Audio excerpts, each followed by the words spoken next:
പരമ്പരയായിട്ട് കേരള മുസ്ലിങ്ങളിൽ നല്ലൊരു ശതമാനം സുന്നികളാണ് അല്ലെ.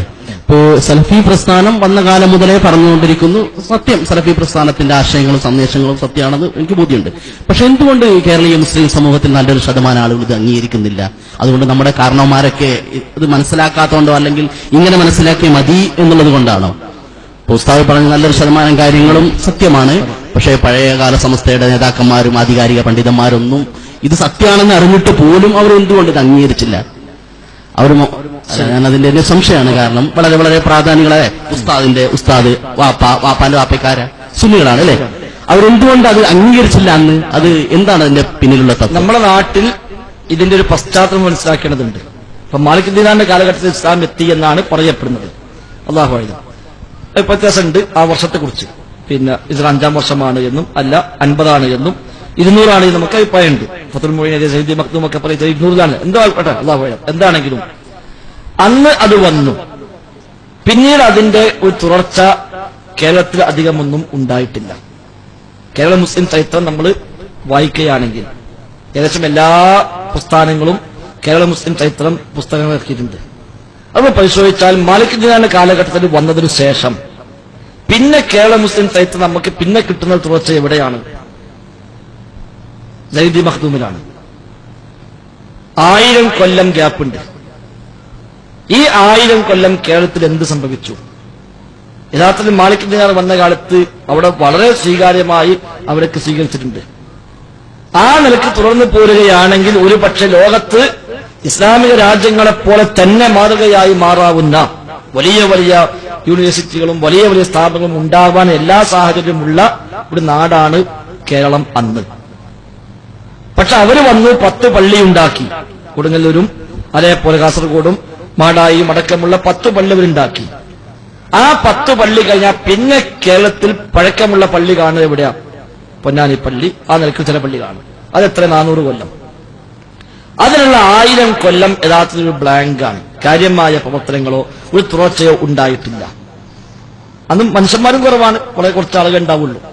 പിന്നെ 400 കൊല്ലം അപ്പുറത്ത് 400 കൊല്ലം മുമ്പ് കേരളത്തിൽ പിന്നെ ഒരു നവോത്ഥാനം ഉണ്ടാവുകയാണ്. അതിന് കാരണക്കാരനായത് സയ്യിദ് മഖ്ദൂമാണ്. അത് യമനിൽ നിന്ന് വന്നതാണ്. യമനിൽ നിന്ന് മക്കയിൽ വന്നു. ഇബ്നു ഹസ്ബ ഹൈത്തമിയുടെ ശിഷ്യനായി പഠിച്ചു. അദ്ദേഹം അവിടുന്ന് പിന്നെ കേരളത്തിലേക്ക് വന്നു.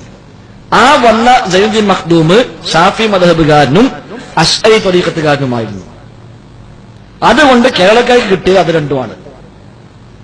കേരളക്കാർക്ക് കിട്ടിയത് ഷാഫി മദ്ഹബും അശ്അരി ത്വരീഖത്തും. കാരണം അവർക്കൊരു മതം എന്ന് പറയാവുന്ന ഒരു ഇത് വെളിച്ചം പിന്നെ കിട്ടുന്നത് സയ്യിദ് മഖ്ദൂമിൽ നിന്നാണ്.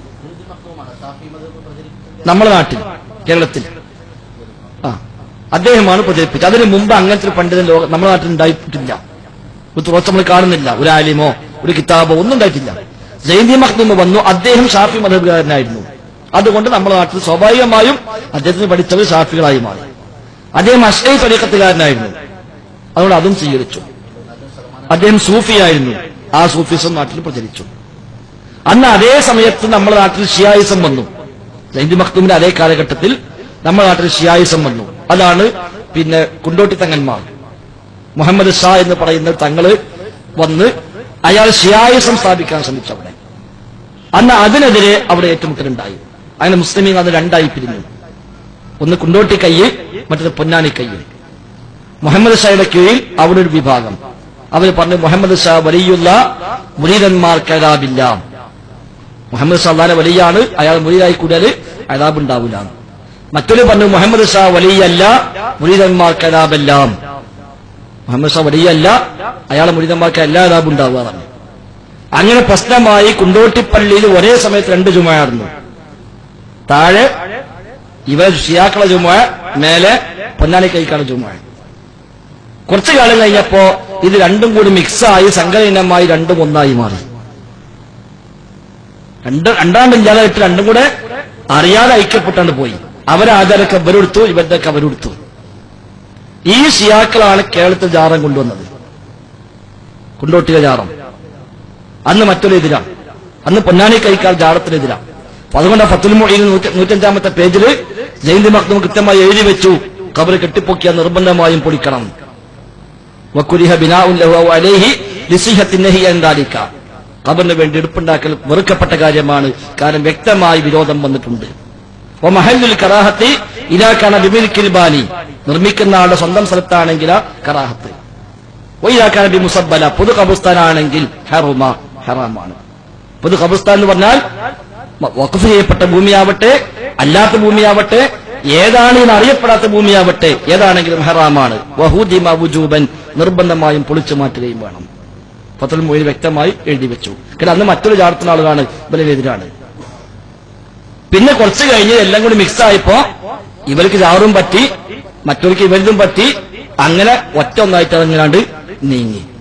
അപ്പൊ ആ ഒരു തുടർച്ചയാണ് കേരളത്തിൽ വന്നത്. പിന്നെയാണ് അതിനെതിരെ ചില പണ്ഡിതന്മാർ രംഗത്ത് വരുന്നത്. ഇത് ശരിയല്ല, ചില അബദ്ധങ്ങൾ സംഭവിച്ചിട്ടുണ്ട്, തകരാറ് സംഭവിച്ചിട്ടുണ്ട് എന്ന് പറഞ്ഞുകൊണ്ട് ഒറ്റപ്പെട്ട ശബ്ദങ്ങൾ ഉണ്ടായി വരുന്നു. അപ്പൊ സ്വാഭാവികമായി അപ്പോഴേക്ക് ഇതൊക്കെ വരുമാനമായി മാറിയിട്ടുണ്ട്. ഈ നിലയ്ക്കുള്ള ഒരു സ്വീകാര്യത മറ്റുണ്ടായി വന്നിട്ടുണ്ട്. ഈ സമസ്തയുടെ രൂപീകരണത്തിന് ശേഷം അത് മുമ്പോ തൊട്ട് മുമ്പായിട്ട് ചില പണ്ഡിതന്മാർ രംഗത്തിറങ്ങുകയും പണ്ഡിതന്മാരെ വിളിച്ചുകൂട്ടുകയും നമ്മുടെ ബാധ്യത നിർവഹിക്കണമെന്ന് ബോധവൽക്കരിക്കുകയും ചെയ്തു. അപ്പൊ ചില ആളുകൾ തിരിഞ്ഞു. കാരണം ഇത് പോക്ക് ശരിയല്ല, ഇത് നമുക്ക് ബുദ്ധിമുട്ടാണ്. കാരണം സമൂഹത്തെ ചൂഷണം ചെയ്തുകൊണ്ട് ജീവിക്കുന്ന കുറെ ആളുകളുണ്ട്. അങ്ങനെയാണ് 1922 കേരള ജംഇയ്യത്തുൽ ഉലമ എന്ന ഒന്നാമത്തെ പണ്ഡിത സംഘടന കേരളത്തിലുണ്ടായത്. ഒന്നാമത്തെ മതസംഘടന കേരളത്തിൽ ഗവൺമെന്റ് നിയമപ്രകാരം രജിസ്റ്റർ ചെയ്ത ഒന്നാമത്തെ സംഘടന കേരള ജംഇയ്യത്തുൽ ഉലമ 1922 ഉണ്ടാക്കി, 24 രജിസ്റ്റർ ചെയ്തു. അന്ന് എല്ലാവരും ഒന്നിച്ചാണ്. അന്ന് വലിയൊരു ബാഖിയാത്തു സ്വാലിഹാത്തിലെ പ്രിൻസിപ്പളാണ് അതിനെന്ത് അധ്യക്ഷം വഹിച്ചത്. അദ്ദേഹമാണ് പ്രാർത്ഥിച്ചത് ഈ സംഘടനയെ ഖിയാമത്ത് നാൾ വരെ നീ നിലനിർത്തണേന്ന്. 4 കൊല്ലം മുന്നോട്ട് പോയപ്പോ ചിലർക്ക് മനസ്സിലായി ഇത് നമുക്ക് പട്ടിണിയാകുന്ന പരിപാടിയാണ്. അപ്പൊ അവരെ ഇത് വേറിട്ടു. എന്നിട്ട് അവർ വേറെ സംഘടന ഉണ്ടാക്കി, അതിനും പേരിട്ടു കേരള ജംഇയ്യത്തുൽ ഉലമ, ഇതേ പേരിട്ടു. എന്ന് രജിസ്ട്രേഷന് പോയി. അപ്പൊ പറഞ്ഞു ഒരു പേരിൽ 2 കിട്ടില്ലാന്ന്. അപ്പൊ അതിന് മുന്നിൽ സമസ്താന്ന് കൂട്ടി, സമസ്ത കേരള ജംഇയ്യത്തുൽ ഉലമ, അങ്ങനെ രജിസ്ട്രേഷൻ വാങ്ങി. അങ്ങനെയാണ് 1926 22 KJU ഉണ്ടായി, 26 എസ് കൂട്ടി SKJU, സമസ്ത കേരള ജംഇയ്യത്തുൽ ഉലമ എന്നതുണ്ടാക്കി. അപ്പൊ അവിടെ മുതലാണ് അത് അങ്ങനെ വേറിട്ട് പോണത്. പിന്നെ സ്വാഭാവിക 2 ഇവരെന്തു പറഞ്ഞു എനിക്ക് എതിർക്കുക എന്നുള്ളത് ഒരു അജണ്ടയായി മാറി. അപ്പൊ ഇത് ശിർക്കാകുമ്പോൾ എന്താണ് ശിർക്ക് ചെയ്യുള്ളൂ എന്ന് വാശി രൂപത്തിൽ എല്ലാ ശിർക്കും ഖുറാഫാത്തും ഏറ്റെടുത്ത് പോന്നു എന്ന് മാത്രം. അല്ലാഹു അഅലം. സന്തോഷം. അൽഹംദുലില്ലാഹ്.